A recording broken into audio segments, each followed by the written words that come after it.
Hello friends, Aishwarya क्रिएशनमध्ये मी ऐश्वर्या तुमचं सगळ्यांचं अगदी मनापासून स्वागत करते. आज आपण बघणार आहोत बुकमार्क. त्यासाठी सुरुवातीला इथे मी 14 चेन घालून घेतल्या. त्यानंतर पहिल्या 2 चेन स्किप केल्या आणि तिसऱ्या चेनमध्ये एक डबल क्रोशे घालून घेतला.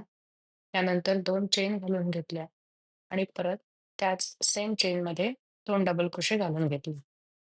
त्यानंतर आता 4 चेन घालून घेतल्या. आता या खालच्या 5 चेन स्किप केल्या आणि 6व्या चेनमध्ये एक डबल क्रोशे घालून घेतला.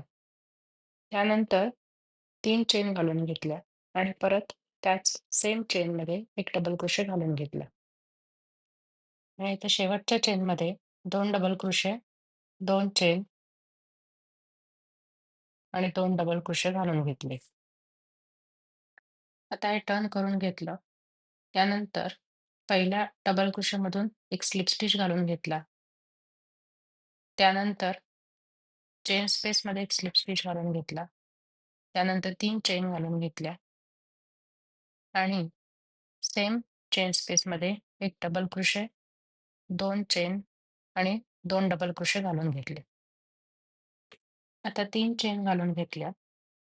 त्यानंतर आता या मधल्या चेन स्पेसमध्ये 8 डबल क्रोशे घालून घेतले.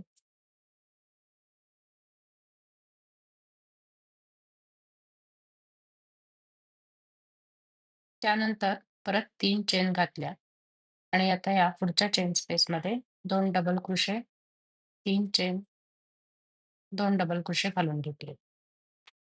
आता हे टर्न करून घेतलं. त्यानंतर 2 स्लिप स्टिच घालून घेतले. त्यानंतर 3 चेन घालून घेतल्या.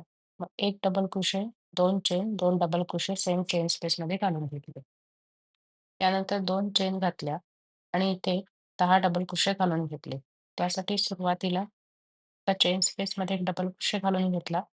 त्यानंतर या खालच्या 8 डबल क्रोशेमध्ये एक डबल क्रोशे घालून घेतला आणि त्यानंतर पुढच्या चेन स्पेसमध्ये एक डबल क्रोशे घालून घेतला.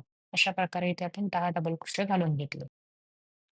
त्यानंतर सगळ्यात शेवटी परत 2 चेन घातल्या आणि पुढच्या चेन स्पेसमध्ये 2 double crochet, 2 chain, 2 double crochet घालून घेतले. आता तुम्ही बघू शकता इथे आपल्या बुकमार्कचं डिझाइन तयार झालंय. अशाच प्रकारे अजून आपल्याला 5 टाइम्स हे डिझाइन तयार करून घ्यायचंय म्हणजे इथे आपलं बुकमार्क तयार होईल. आता आपलं सुंदर असं बुकमार्क इथे तयार झालेलं आहे. तुम्हाला हा व्हिडिओ कसा वाटला हे मला कमेंट बॉक्समध्ये नक्की कळवा. माझ्या व्हिडिओला लाईक, शेअर आणि सबस्क्राईब करायला विसरू नका. थँक